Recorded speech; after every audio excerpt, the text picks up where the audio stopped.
El aire allá arriba, en las tierras altas, no se limitaba a entrar en los pulmones. Los mordía.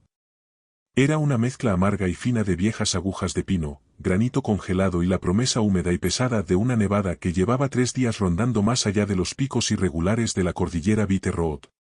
Mateo tiró de las riendas de su yegua Valla, una bestia resistente llamada Duquesa, a la que el frío no le molestaba ni la mitad de lo que le molestaba a él. El cuero de la silla crujió bajo su peso, un sonido familiar y reconfortante que hablaba de millas recorridas y de caminos que no conducían a nada bueno. Ajustó el peso de su mochila, sintiendo a través de la lona el acero frío de los distintos instrumentos de su oficio. Era un peso que había cargado desde que tuvo edad suficiente para sostener una hoja. Una carga que parecía menos equipo y más un segundo esqueleto. Montana era un estado grande, lleno de grandes silencios. Pero aquel valle se sentía diferente. Se sentía como un lugar donde los cartógrafos simplemente se habían rendido, dejando el papel en blanco.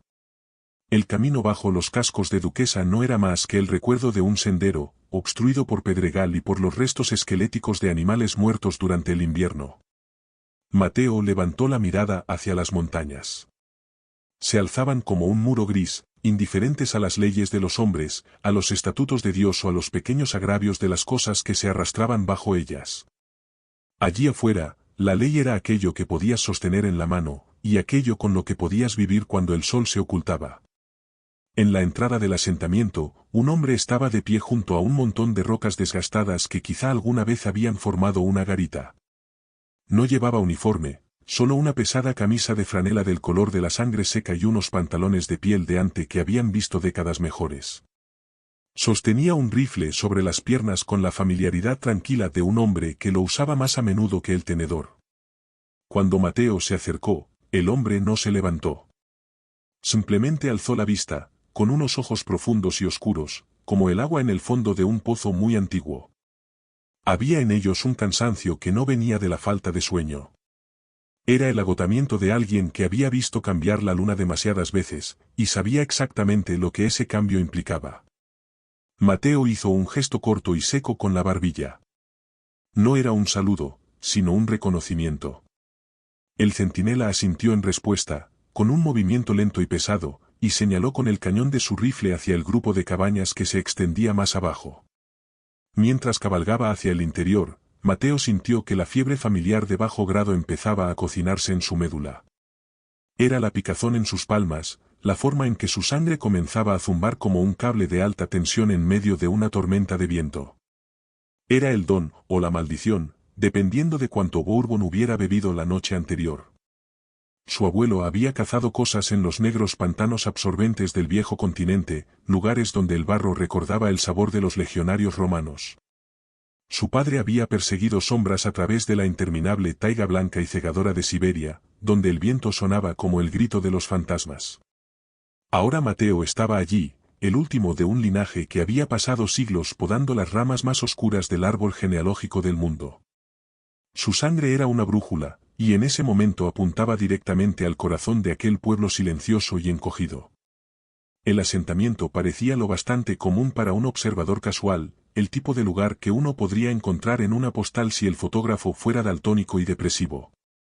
Estaba el olor de la leña ardiendo, fuerte y dulce. El golpe rítmico de un hacha contra un tronco. El mugido lejano del ganado. En uno de los patios, una mujer tendía la ropa, con movimientos firmes y seguros. Pero si uno miraba más de cerca, como Mateo había sido entrenado para mirar, lo ordinario comenzaba a desprenderse.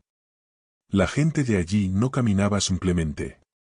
Se movía con una gracia animal concentrada, una fluidez oculta bajo la lana áspera de sus camisas de trabajo. Sus hombros eran demasiado anchos, sus miradas demasiado firmes, y había en ellos una quietud completamente inhumana. Eran personas que conocían su verdadera naturaleza, y la llevaban encima como un abrigo pesado que jamás podían quitarse.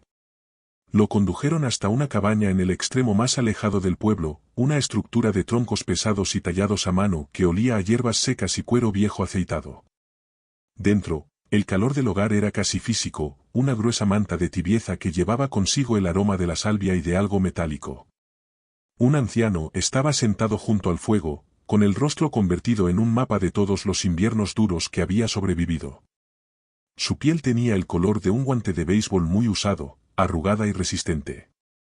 Él era el jefe de la comunidad, un hombre que había visto el pacto firmado con sangre y había observado cómo los años de paz se erosionaban lentamente. El anciano no perdió el tiempo con cortesías. Habló de las montañas, de las venas profundas y sin luz de la tierra, donde ciertas cosas habían dormido durante 1000 años. Habló de la entidad que se había arrastrado desde aquella oscuridad, una criatura de hambre antigua y malicia aún más antigua. No dijeron su nombre. No hacía falta. La palabra mantícora quedó suspendida en el aire como el olor de una casa que había permanecido cerrada durante un siglo. Había despertado hambrienta, y era inteligente. Conocía el ritmo del pueblo. Sabía que durante la mayor parte del mes esas personas eran apenas más fuertes que los hombres comunes. Pero cuando la luna alcanzaba su plena altura plateada, se convertían en algo más. Y era entonces cuando la criatura se volvía un fantasma, fundiéndose con las sombras, esperando a que su fuerza disminuyera para reanudar la cosecha. Mateo escuchó, con los dedos recorriendo la empuñadura del cuchillo que llevaba en el cinturón. El aire de la habitación se sentía pesado, saturado de un temor casi tangible. Afuera, el sol se hundía detrás de los picos, proyectando sombras largas y amoratadas sobre el suelo del valle. La criatura estaba ahí fuera, observando, esperando a que la luz muriera. Mateo podía sentirla en las venas, como un calor agudo y pulsante. Él era la hoja que ellos habían decidido desenvainar, el mal necesario llamado para enfrentarse a otro mayor. Miró al anciano y vio la desesperación detrás de su estoicismo. Se habían quedado sin opciones, y el invierno se acercaba rápido. Para cuando Mateo volvió a salir al aire frío, el pueblo había empezado a sentarse en la postura tensa de una localidad sitiada. El sol ya se había ido, reemplazado por un cielo del color de un moretón reciente, profundo y púrpura. Las luces parpadearon en pequeñas ventanas cuadradas. No eran el resplandor cálido e invitador de hogares felices, sino el amarillo defensivo de unos ojos que vigilaban la oscuridad. Mateo podía sentirlos. Podía sentir el peso de docenas de miradas presionando contra su espalda, una mezcla de esperanza tan fina que era casi transparente y desconfianza tan espesa como el barro de los corrales. Para ellos, él era un fenómeno. Un hombre que cazaba las cosas que ellos temían. Un hombre cuya sola presencia les recordaba que existían depredadores de los que ni siquiera ellos podían escapar. Se dirigió hacia una fogata comunal donde se habían reunido los hombres y mujeres más jóvenes. Fue allí donde la vio por primera vez. Ella estaba de pie cerca de las llamas, y la luz anaranjada bailaba sobre un rostro hecho de ángulos afilados y energía inquieta. Su cabello era una melena enredada de color castaño oscuro, y sus ojos, cuando atrapaban la luz, brillaban con una feroz intensidad ámbar. Se reía de algo que había dicho un hombre alto junto a ella, un sonido que resultaba sorprendentemente vivo en un lugar tan asfixiado por la aprensión. No era simplemente otra miembro de la manada. Era un pulso de vitalidad pura. Una mujer que todavía no había permitido que la sombra de la montaña apagara su espíritu. Esa es Lucía, dijo una voz cerca de su codo. Era el centinela de la entrada, con el rifle aún metido bajo el brazo. Tiene más fuego que una estufa en un granero con corrientes de aire, y es la mejor rastreadora que tenemos. Si vas a subir allá, la necesitarás.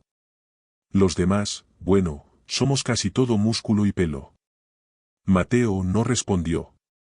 La observó un momento más, fijándose en la forma en que se mantenía de pie, con el peso equilibrado sobre las puntas de los pies, lista para saltar. Ella sintió su mirada y se volvió, y su risa se apagó como una llama privada de oxígeno. No apartó la vista. La mayoría de las personas se estremecían cuando Mateo las miraba. Había algo en sus ojos, algo frío y clínico, que hacía que se sintieran como especímenes clavados en una tabla. Pero Lucía solo inclinó la cabeza, entrecerrando sus ojos ámbar como si estuviera tratando de resolver un acertijo particularmente difícil.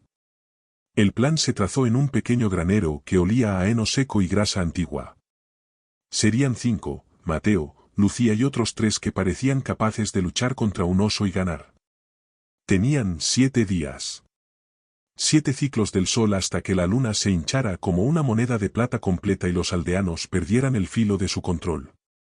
La estrategia era tan antigua como la caza misma. Usar un señuelo para atraer a la bestia a una trampa mortal. La mantícora era arrogante. Consideraba aquel valle su despensa, y a la gente que vivía allí, su ganado. Le darían una razón para bajar, una razón para creer que estaba cazando, mientras Mateo esperaba en la oscuridad con el corazón frío y una hoja afilada. Mateo pasó la mañana siguiente preparando su equipo. Estaba sentado en un tocón, fuera de la cabaña que le habían asignado, con una piedra de afilar en una mano y una larga y pesada hoja de hierro meteórico en la otra. El metal tenía un brillo gris apagado, y cuando pasaba la piedra por el filo, no chillaba. Emitía un sonido bajo y rítmico, como un latido. Trabajaba con una precisión lenta y metódica, sus manos moviéndose con una memoria que parecía anterior a su propio nacimiento. El aire a su alrededor olía a aceite para armas y al aroma fuerte y penetrante de la solución de ajo y nitrato de plata que usaba para recubrir sus virotes. Esos eran los olores de su vida, los químicos del oficio, el incienso de la caza. La mantícora, lo sabía, no olería a humo de leña ni a pino. Olería a viejas monedas de cobre dejadas bajo la lluvia, mezcladas con el hedor dulce y empalagoso de algo que había muerto dentro de las paredes de una casa y había sido olvidado. Ese olor ya había comenzado a colarse en sus sueños, un vapor metálico y repugnante que dejaba un sabor amargo en el fondo de la lengua. Levantó la mirada y vio a Lucía acercándose, con una zancada larga y segura. Llevaba una chaqueta pesada de cuero y unas botas que parecían haber recorrido 500 millas de senderos duros. «Eres bastante callado, ¿verdad?», preguntó ella, deteniéndose a unos pasos. No esperó respuesta.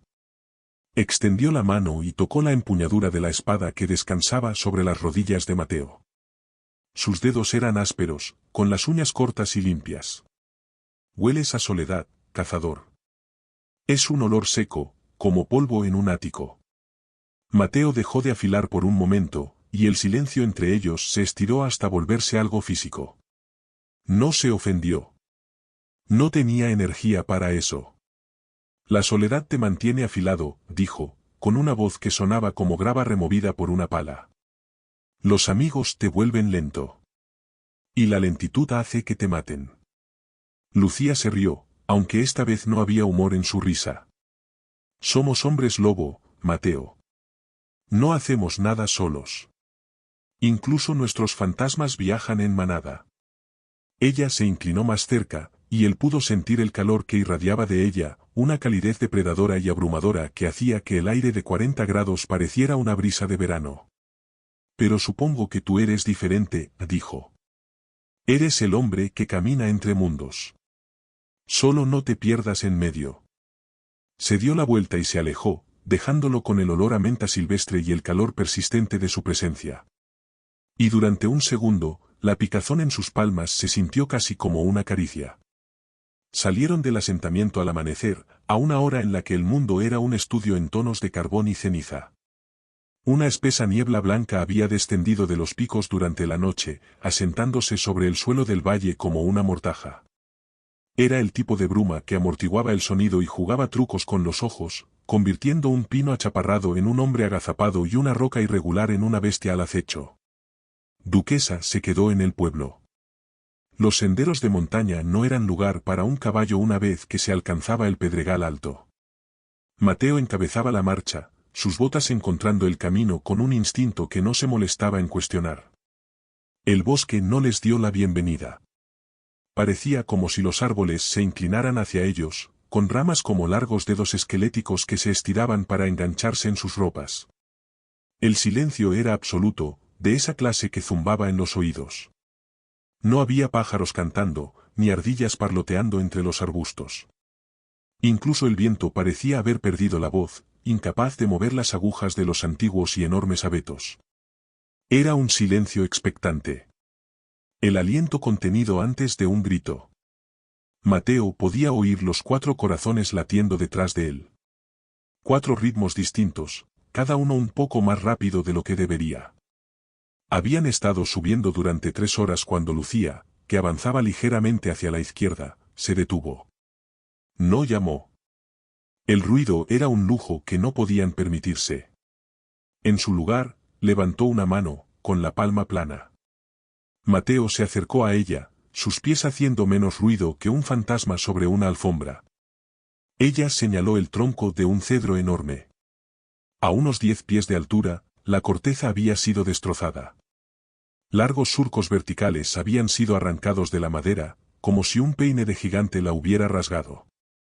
Los bordes de las heridas supuraban una savia negra y espesa que no parecía resina común. Mateo extendió la mano y tocó el borde de una de las hendiduras. Las yemas de sus dedos se entumecieron casi al instante, y una sensación fría y hormigueante le subió por el brazo hasta asentarse en el codo. Retiró la mano, frotándola contra el muslo. Veneno, susurró, con una voz que apenas era una vibración en el aire. Las púas de la cola. Está marcando su territorio. Miró la altura de los arañazos. La criatura era incluso más grande de lo que sugerían las historias del anciano. No era solo un monstruo. Era una máquina de asedio hecha de músculo y malicia. Lucía era diferente allí afuera. En el pueblo había sido una mujer. Allí era una depredadora. Sus movimientos se habían vuelto fluidos, casi aceitosos, mientras se deslizaba sobre el terreno irregular. Sus fosas nasales se abrían constantemente, probando el aire, filtrando el olor de la tierra húmeda y la madera podrida para encontrar aquello que no pertenecía al lugar. Se movía con una economía aterradora, y sus ojos no permanecían en un mismo punto más de un segundo. Mateo se descubrió observándola, admirando la eficiencia brutal de su naturaleza. Ella era un arma viviente, y estaba empezando a desenvainarse. A medida que avanzaba el día, la luz no se desvanecía tanto como era devorada por el dosel. La penumbra verde se convirtió en un gris turbio, como si estuvieran bajo el agua. Encontraron más señales, un montón de huesos limpios y blanqueados, los restos de un alce demasiado grande para que cualquier lobo pudiera abatirlo, una mancha de sangre seca sobre una roca que olía a hierro oxidado. La fiebre en la sangre de Mateo ya no era una picazón. Era un calor constante y palpitante que hacía que su pulso golpeara en las sienes. Estaba cerca. Aquella cosa estaba en algún lugar del laberinto de riscos y barrancos por encima de ellos, observando su avance con ojos que habían visto el amanecer del mundo. Acamparon en una depresión poco profunda bajo un saliente de piedra caliza. Sin fuego. Eso habría sido como tocar una campana de cena en un cementerio. Comieron tiras frías de carne seca y bebieron agua que sabía a minerales y hielo. La oscuridad se asentó sobre ellos, espesa y pesada, como un peso físico que presionaba sus pechos. Mateo se sentó con la espalda apoyada contra la piedra fría, la espada atravesada sobre las rodillas. No pensaba dormir. Escuchó respirar al bosque, una inhalación larga y lenta de aire húmedo. En algún lugar muy por encima de ellos, una roca rodó ladera abajo, y el sonido resonó entre los árboles como un disparo. Entonces emergió un nuevo sonido. Un jadeo pesado y húmedo, como el de un hombre con neumonía intentando recuperar el aliento. Era un resoplido rítmico y silbante que parecía venir de todas partes y de ninguna a la vez. Era el sonido de la mantícora respirando, sus pulmones enormes bombeando aire a través de una garganta diseñada para gritar. Mateo apretó la empuñadura de su hoja, y sus nudillos se volvieron blancos en la oscuridad. La caza había comenzado de verdad, y la montaña ya no les pertenecía. El claro era un anfiteatro natural, una extensión plana de hierba gris plateada rodeada por una corona irregular de afloramientos de granito. Se encontraba sobre un hombro alto de la montaña, mirando hacia un mar de árboles negros que se extendía en la oscuridad. La luna era una cosa pesada e hinchada, todavía no llena, pero cargada de luz, proyectando sombras largas y deformes que parecían retorcerse sobre el suelo. Ese era el lugar. Era un terreno de muerte, abierto y expuesto, el tipo de sitio donde un depredador se sentiría más confiado. Lucía caminó hasta el centro del claro. Se movía con una gracia lenta y deliberada, su silueta afilada contra la hierba bañada por la luna. Sin decir palabra, se quitó la chaqueta de cuero, luego la gruesa camisa de lana, quedándose con una camiseta fina sin mangas que se pegaba a su piel. Sus hombros eran pálidos, casi luminosos en el crepúsculo. Mateo, observando desde una grieta entre dos enormes rocas a 30 yardas de distancia, pudo verla temblar. No era por el frío, aunque la temperatura descendía hacia el punto de congelación. Era la vibración de su propio motor interno, el lobo dentro de ella sintiendo la proximidad de la muerte y tirando de la correa. «Estoy lista», dijo ella, con una voz suave, pero que se oyó claramente en el silencio absoluto del claro. No le hablaba a Mateo. Le hablaba a la montaña misma. Permaneció allí, una figura solitaria de vida palpitante en un paisaje de piedra muerta. Mateo ajustó su posición, su cuerpo fundiéndose con el granito gris y negro. Se sentía parte de la roca, frío e inmóvil. Sus palmas sudaban a pesar del frío, y el calor en sus venas era ahora un rugido, una frecuencia de ruido blanco que le hacía doler los dientes. Tenía su pesada ballesta apoyada sobre una repisa plana, con un virote preparado en la ranura, la punta cubierta con una mezcla de fósforo y vidrio de hierro. Junto a ella descansaba su espada. Se concentró en la respiración de Lucía, usándola como ancla. Conocía cada línea de su espalda, la forma en que su cabello caía sobre sus hombros, el ligero movimiento rítmico de sus dedos. Ella era el cebo, el señuelo más hermoso y peligroso que jamás había usado. Y la idea de lo que podría ocurrir si fallaba su oportunidad le formó un nudo frío en el estómago. Los minutos se desangraron hasta convertirse en horas.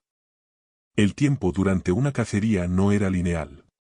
Era algo viscoso, que se estiraba y amenazaba con detenerse por completo.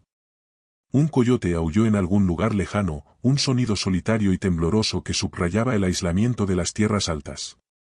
Un búho pasó sobre ellos, un fantasma silencioso de plumas blancas, y luego desapareció.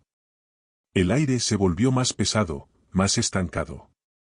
Mateo se descubrió contando los latidos de Lucía, un tum, tum constante, que parecía lo único real en un mundo de ilusiones. Entonces el aire cambió. No ocurrió de golpe, sino como un accidente visto en cámara lenta. Un olor entró en el claro. No era el aroma del bosque, sino algo antiguo y repugnante. Era el olor de una fábrica de cobre convertida en matadero. Era el hedor rancio y almizclado de una bestia que había pasado siglos en una cueva, con el pelaje apelmazado por las entrañas de 1000 comidas. Junto con el olor llegó un cambio sutil en la atmósfera, una sensación de electricidad estática que erizó los finos vellos del cuello de Mateo. La mantícora no entró en el claro. No rugió. Simplemente apareció. Un momento, el borde de los árboles estaba vacío. Al siguiente, una sombra se había desprendido del bosque.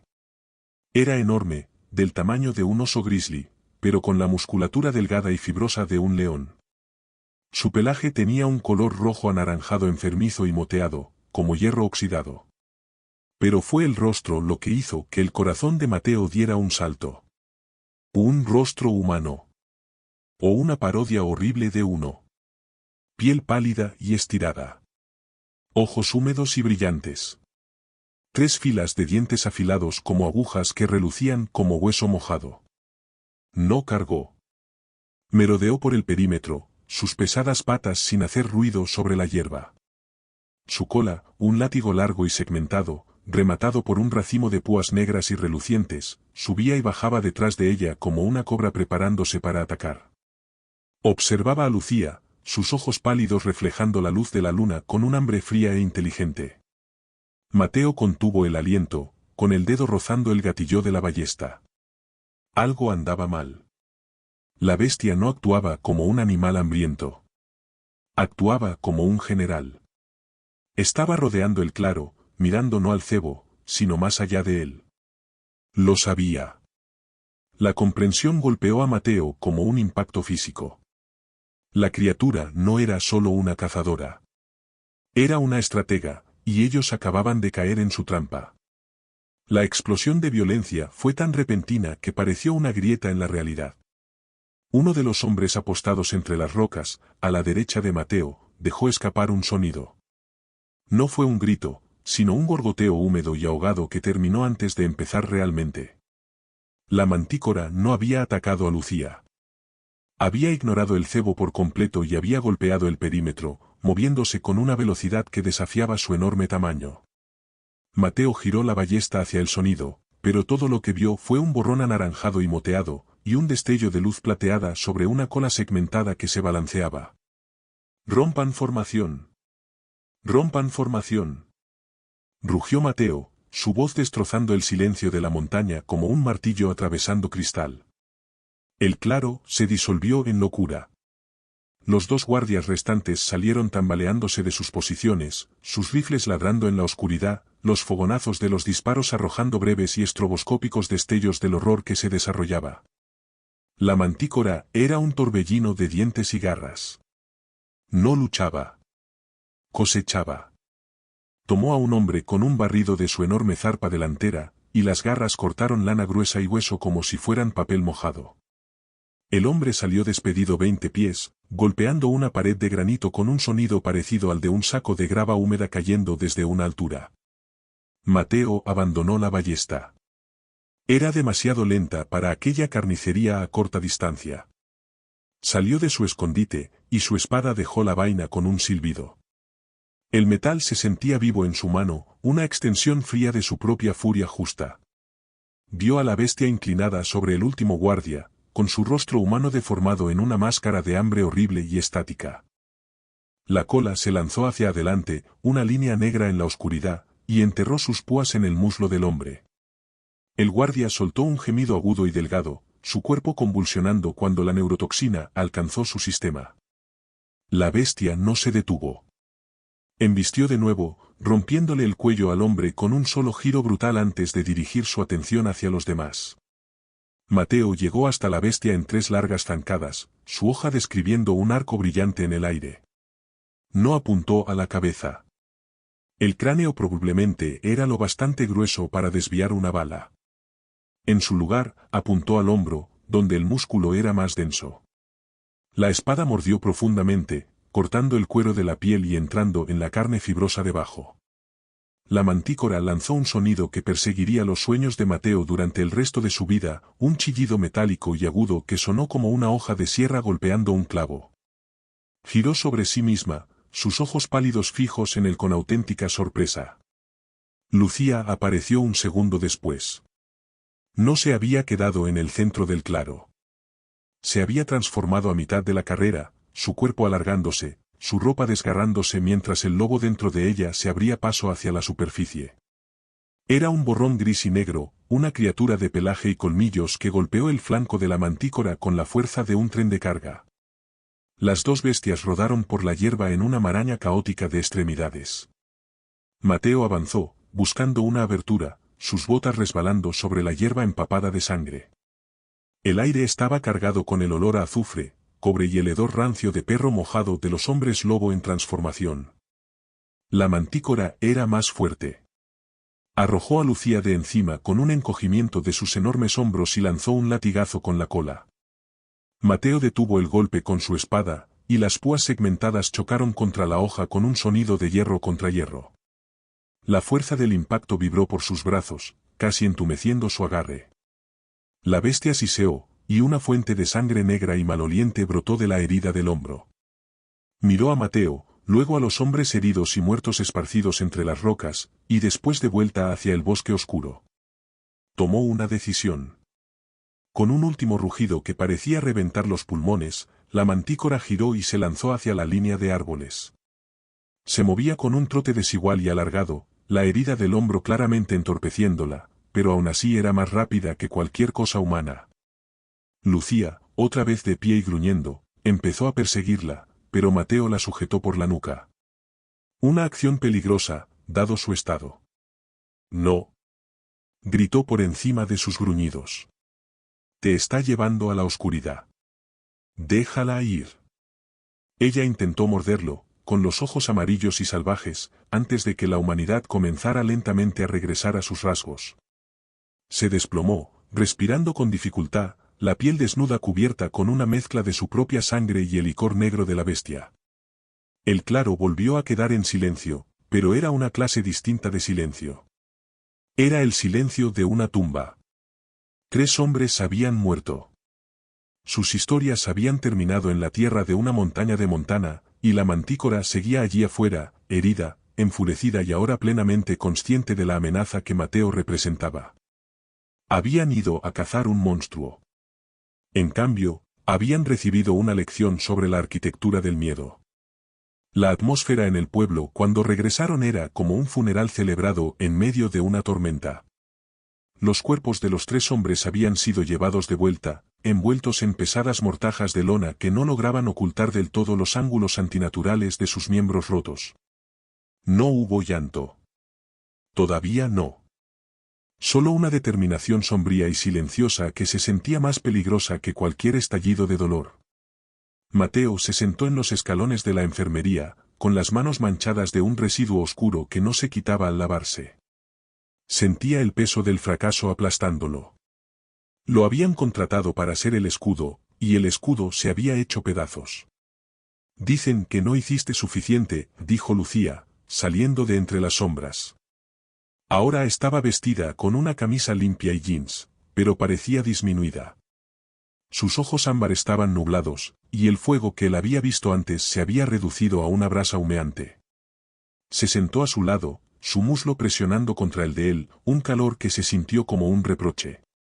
No me importa lo que digan, respondió Mateo, con voz plana. El grupo fue un obstáculo. Hizo demasiado ruido. Tenía demasiados corazones, y pensaba demasiado. La mantícora usó nuestros números en nuestra contra. No volverá a ocurrir. ¿Qué estás diciendo? Estoy diciendo que volveré allá arriba solo. Está herida. Puedo rastrear la sangre y la toxina. Terminaré esto, o terminaré mi camino en esa montaña. Pero no voy a conducir a más de los tuyos a una trituradora de carne. Se puso de pie, con intención de ir a su cabaña para reabastecerse, pero Lucía le agarró el brazo. Su mano era como un tornillo de banco, la fuerza del lobo todavía vibrando bajo su piel. No vas a ir solo, cazador. No conoces los pasos altos. No sabes cómo cambia el viento en los cañones ni dónde están las minas viejas. Te meterás en un callejón sin salida, y esa cosa desayunará con tu cabeza.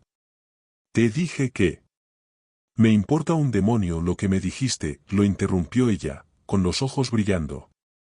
Soy la mejor rastreadora aquí, y esa bestia mató a mis amigos. Tengo una deuda que saldar, y no voy a dejar que un hombre que huele como una biblioteca vieja sea quien la pague.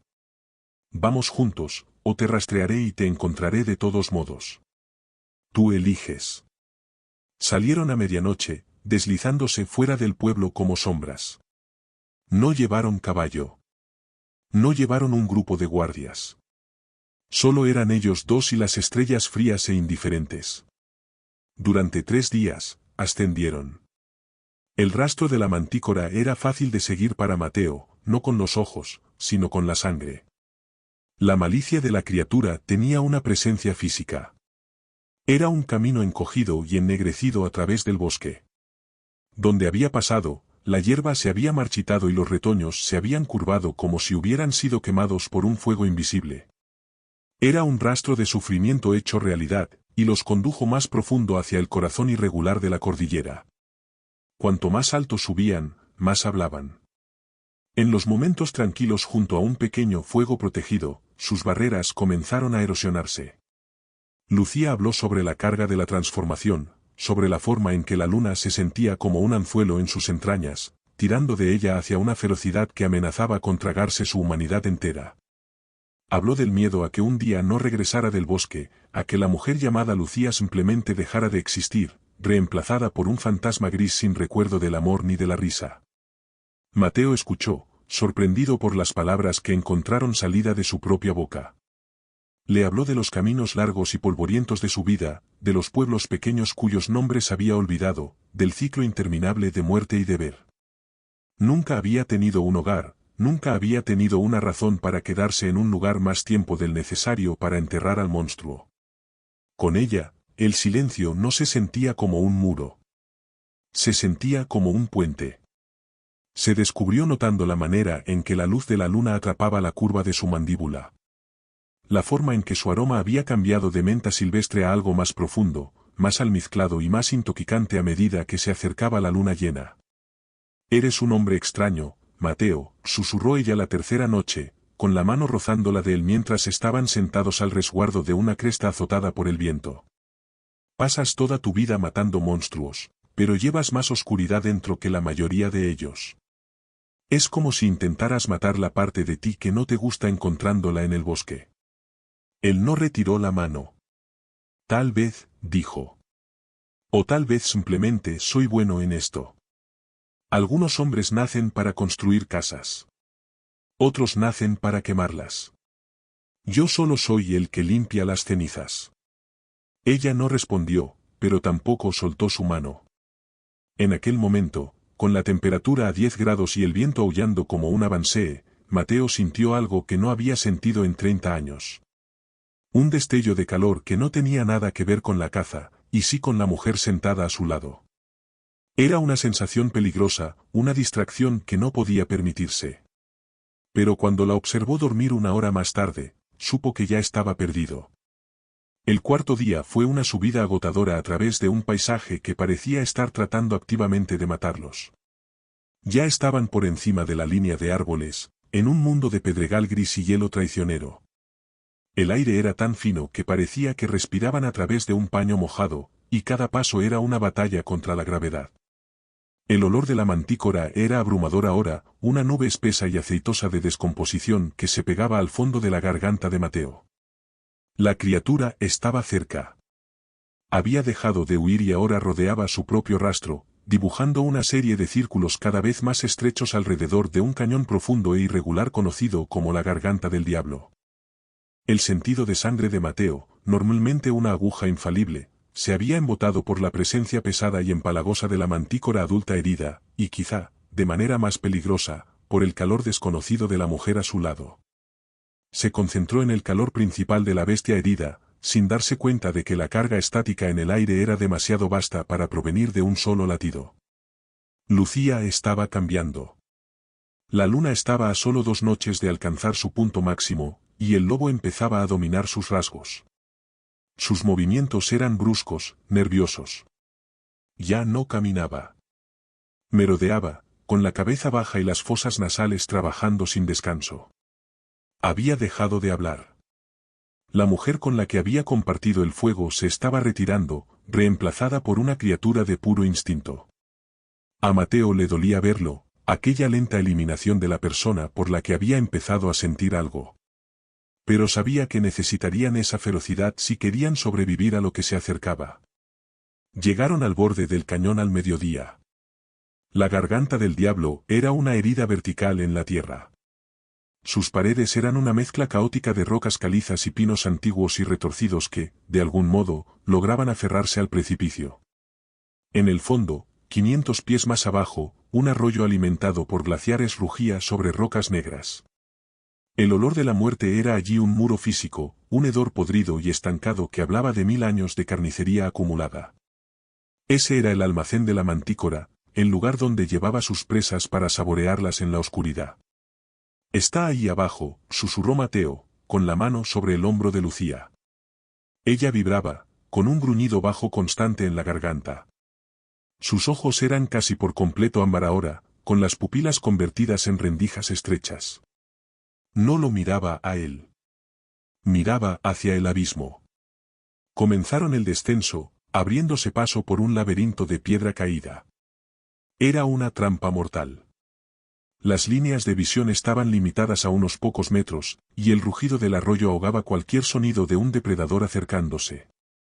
Mateo mantenía la espada en la mano, el metal frío contra la palma. Sentía como el aire se volvía más denso, la electricidad estática de la presencia de la criatura haciéndole reptar la piel. El sol quedaba bloqueado por las altas paredes del cañón, dejándolos en un crepúsculo perpetuo y enfermizo. A mitad del descenso, encontraron el primer nido. No era una cueva, sino un espacio hueco bajo un enorme saliente, revestido con restos destrozados de ropa, cabello y huesos. Había manchas de sangre negra seca por todas partes. Mateo se arrodilló para examinar un fragmento de hueso. Era un fémur humano, partido como una ramita. La malicia allí era tan espesa que se sentía como caminar a través de aguas profundas. Miró a Lucía y vio cómo se le erizaba el pelo del lomo, una cresta literal de pelaje levantándose a lo largo de su columna. «Sabe que estamos aquí», siseó ella, con una voz gutural apenas humana. «Lo sé», respondió Mateo. Podía sentirlo. La mantícora no solo estaba cerca. Estaba acortando la distancia. El aire comenzó a vibrar con un zumbido de baja frecuencia, un sonido que evitaba los oídos y entraba directamente en el cerebro. Era el sonido de la intención de un depredador. Mateo miró alrededor, escaneando con los ojos las cornisas sombrías sobre ellos. La piedra gris parecía moverse, y las sombras cambiaban donde no deberían. Entonces lo golpeó el olor. No solo el cobre y la putrefacción, sino un aroma nuevo y más agudo. Era el olor de una máquina bajo tensión, un hedor metálico y caliente que le llenó los pulmones. Entonces comprendió que la criatura no era simplemente un animal. Era una reliquia de una época en la que el mundo era mucho más oscuro, un motor viviente de destrucción que había sobrevivido a su propia era. Tocó la mano de Lucía, dejando que sus dedos permanecieran un segundo sobre su piel ardiente. Fue una despedida silenciosa de la mujer que ella había sido. Entraron en la sombra más profunda del cañón, y el mundo quedó en silencio mientras la montaña contenía el aliento. El ataque llegó desde arriba, una masa borrosa de pelaje moteado y odio que cayó desde una cornisa a 30 pies de altura. Mateo apenas tuvo tiempo de rodar hacia un lado, sintiendo el viento del paso de la criatura silbar junto a su oído. La mantícora golpeó el suelo con un impacto que hizo temblar el fondo del cañón, sus enormes patas levantando una nube de polvo y fragmentos de hueso. No se detuvo. Se lanzó contra Mateo, su rostro humano torcido en una sonrisa de dientes como agujas, sus ojos pálidos muy abiertos con una alegría antigua y demente. Mateo recibió la embestida con la espada sostenida a dos manos. El impacto fue como ser golpeado por un vehículo pesado. Salió despedido hacia atrás, sus botas derrapando sobre la roca suelta, pero logró mantenerse en pie. Atacó, y el hierro meteórico mordió el pecho de la criatura, pero la piel era como cuero curado. La mantícora siseó, un sonido mitad grito, mitad silbido de vapor, y lanzó la cola. Mateo se agachó, y las púas segmentadas pasaron a una pulgada de su cuero cabelludo. Lucía fue un rayo gris. Golpeó a la mantícora desde un costado, cerrando sus mandíbulas sobre su cuello. Las dos se convirtieron en un nudo de violencia, gruñidos y desgarros. Mateo avanzó, su hoja convertida en un borrón, buscando puntos blandos, el vientre, los ojos, las articulaciones. Logró clavar su espada en el flanco de la criatura, un corte profundo y arrastrado que liberó un torrente de icor negro y humeante. La mantícora rugió, un sonido que rebotó en las paredes del cañón hasta que Mateo sintió que el cráneo se le iba a partir. La batalla se movía con un ritmo frenético y nauseabundo. La mantícora era una obra maestra de la evolución asesina, una criatura diseñada para matar cosas mucho más grandes que ella. Usaba su peso, su velocidad y su veneno con una inteligencia aterradora. Consiguió inmovilizar a Lucía contra una roca, rasgándole las costillas con sus enormes garras. Ella soltó un aullido de dolor, pero no la soltó. Era la furia hecha forma, con los ojos ámbar ardiendo con una luz que parecía casi celestial. Mateo vio su oportunidad. Cuando la mantícora se irguió para golpear a Lucía, él se lanzó hacia adelante, apuntando la hoja a la base de su cola segmentada. Puso en el golpe cada onza de su fuerza, cada parte de la antigua y sangrienta historia de su familia. El hierro meteórico atravesó las articulaciones, cercenando la púa venenosa. La cola cayó al suelo, retorciéndose como una serpiente moribunda. La mantícora soltó un alarido de agonía tan pura que Mateo sintió que las rodillas se le doblaban. Pero la bestia no había terminado. Incluso sin su arma principal, seguía siendo un león del inframundo. Se volvió contra Mateo, con su rostro humano convertido en una máscara de ruina, la sangre goteando de sus 3 filas de dientes. Lo golpeó con una zarpa delantera, un impacto que le torció y fracturó la clavícula, arrojándolo contra las rocas. Mateo sintió que el mundo se volvía gris, y el sonido del arroyo se desvanecía en un rugido apagado. Intentó levantarse, pero su brazo izquierdo era un peso inútil, el hueso rechinando bajo la piel. Lucía volvió a lanzarse sobre ella, sus garras desgarrando los ojos de la mantícora.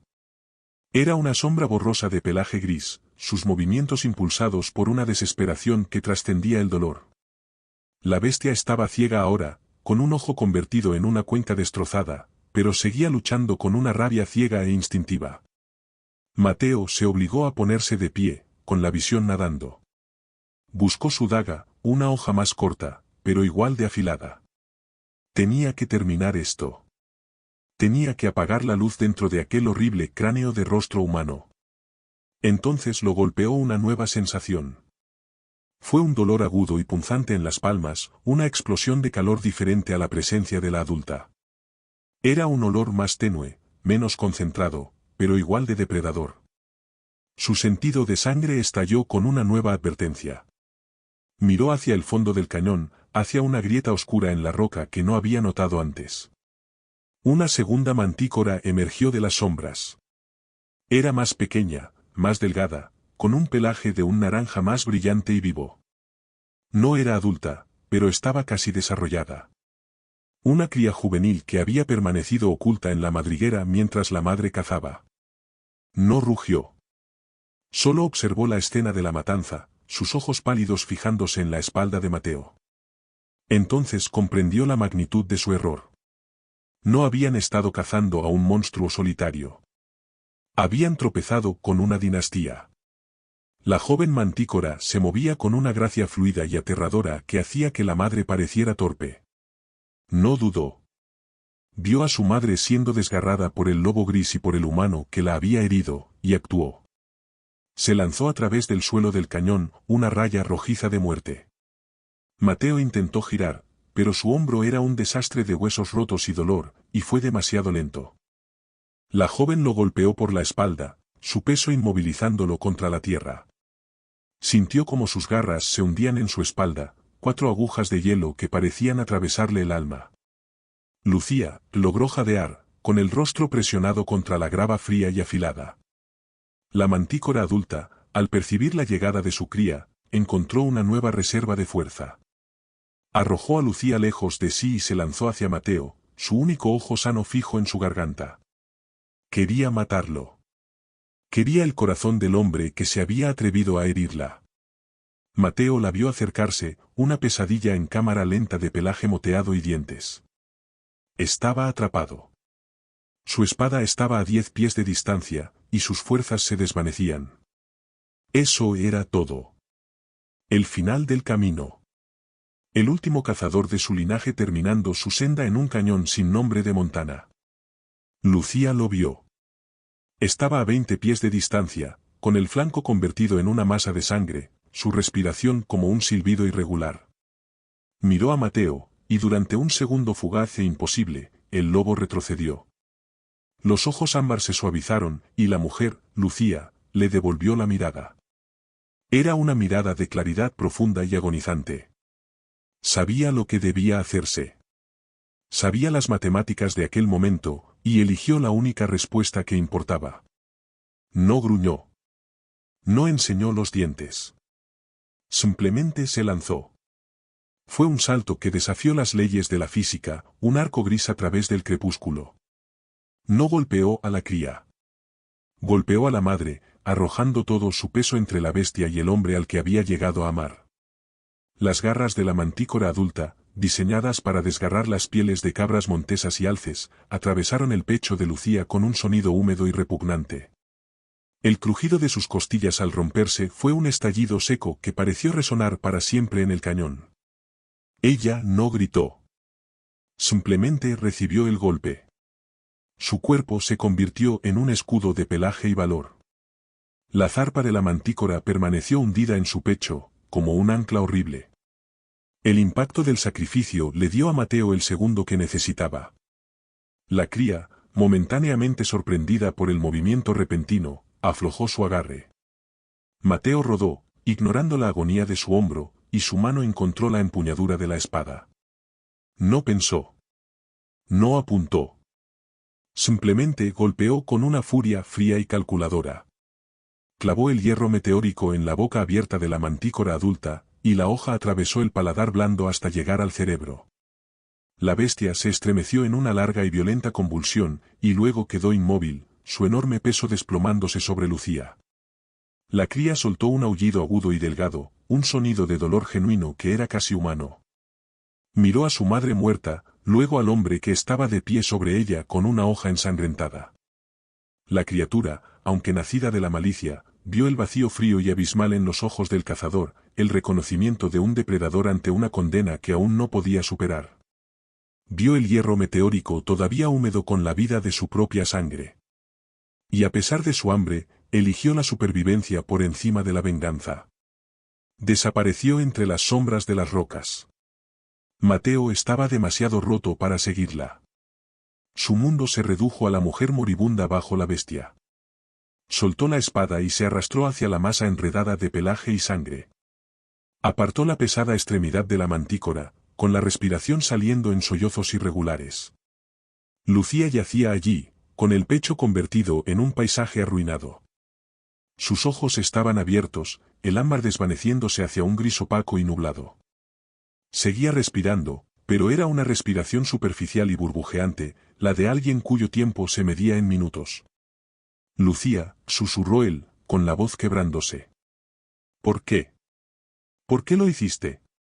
Ella no respondió con palabras. No podía. Pero su mano, fría y manchada de icor negro, se extendió y tocó su mejilla. Por un momento, el cañón quedó en silencio. El rugido del arroyo se convirtió en un recuerdo lejano. El sol se había ido, y los primeros rayos de la luna llena comenzaban a tocar los picos más altos de la garganta del diablo.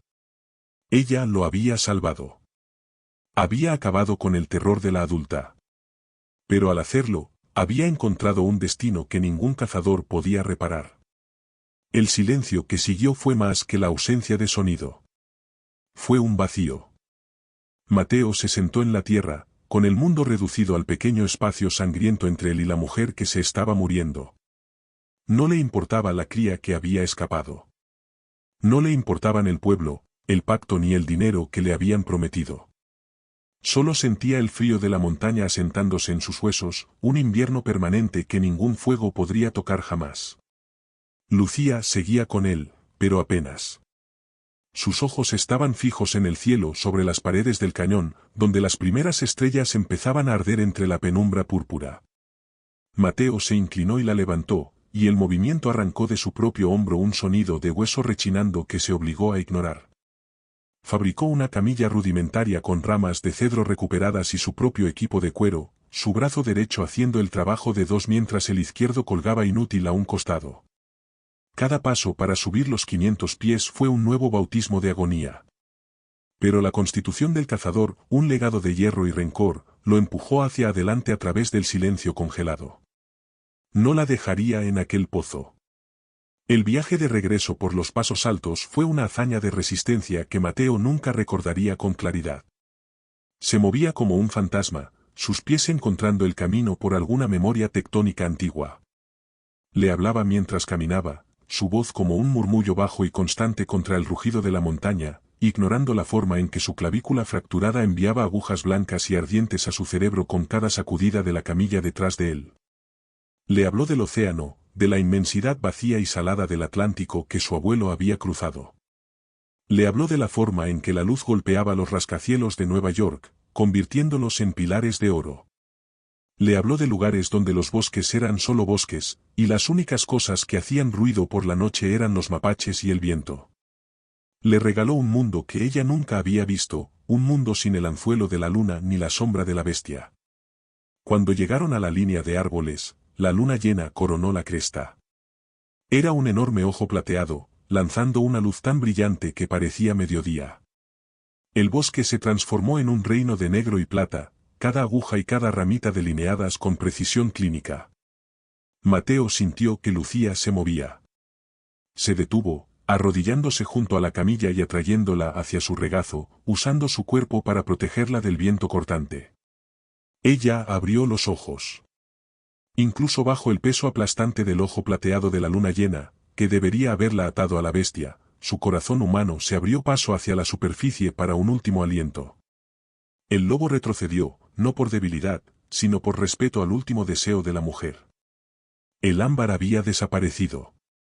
Sus ojos eran marrones ahora, de un marrón profundo y cálido que le recordó a la tierra después de la lluvia de primavera. El lobo se había ido. La luna estaba en su punto máximo.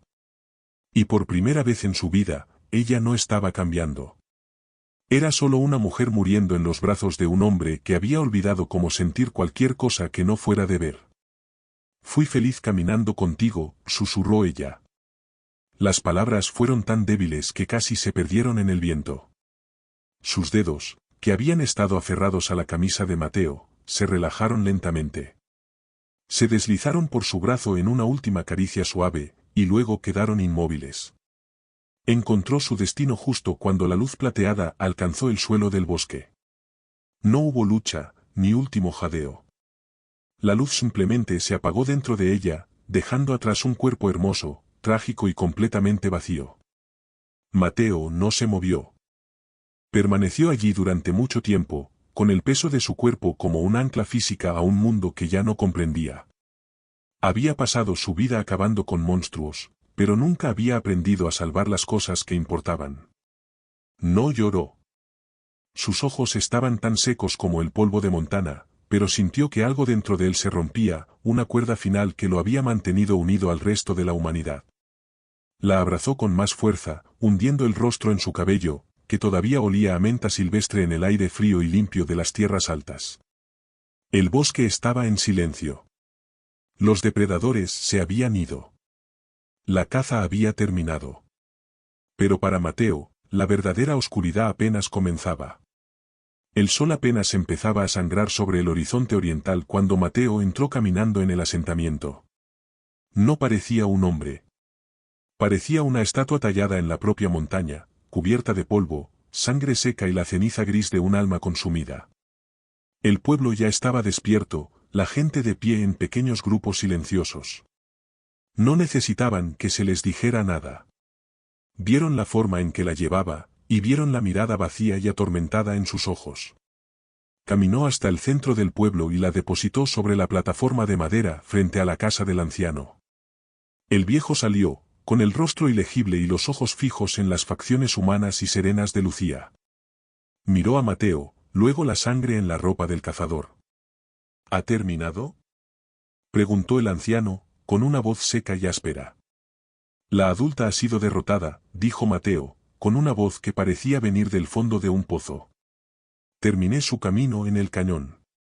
Pero había otra. Una cría. Escapó. Miró alrededor, a la gente reunida, con una mirada fría y dura. El mes es suyo ahora. La luna está llena. Tienen la fuerza.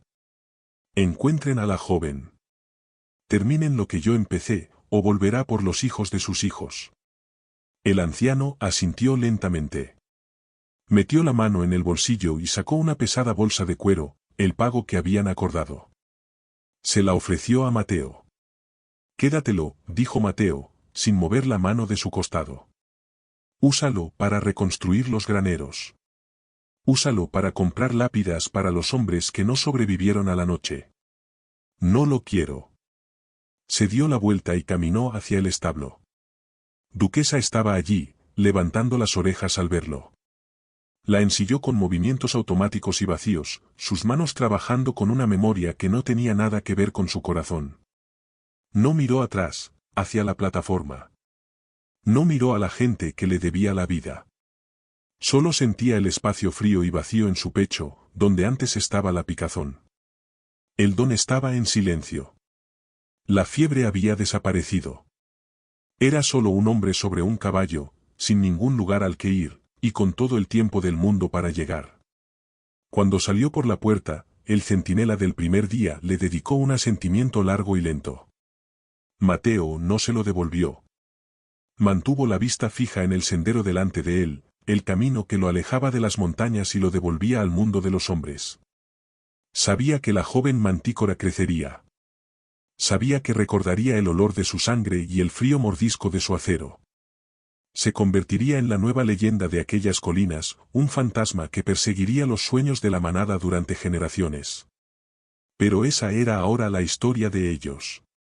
No la suya. El cielo de Montana era un azul vasto e indiferente, la clase de cielo que lo veía todo y no recordaba nada. Mateo cabalgó por las colinas bajas, con el aroma de pino y salvia llenándole las fosas nasales, pero ya no se sentía igual. El mundo había perdido su color. Había amado una vez, durante unos pocos días helados en una montaña, y había visto cómo ese amor era extinguido por la misma cosa que él había nacido para destruir. Llegó a la carretera principal, una cinta de asfalto negro que se extendía hacia el horizonte. No sabía hacia dónde giraría, y no le importaba. Detrás de él, las montañas se alzaban como lápidas grises contra la luz de la mañana, guardando sus secretos y sus muertos. Mateo se ajustó el sombrero, sintiendo el primer toque del viento otoñal. Era un viento frío, un presagio del invierno que vendría. Presionó los talones contra los flancos de Duquesa y siguió adelante. El último cazador llevaba el invierno en el corazón.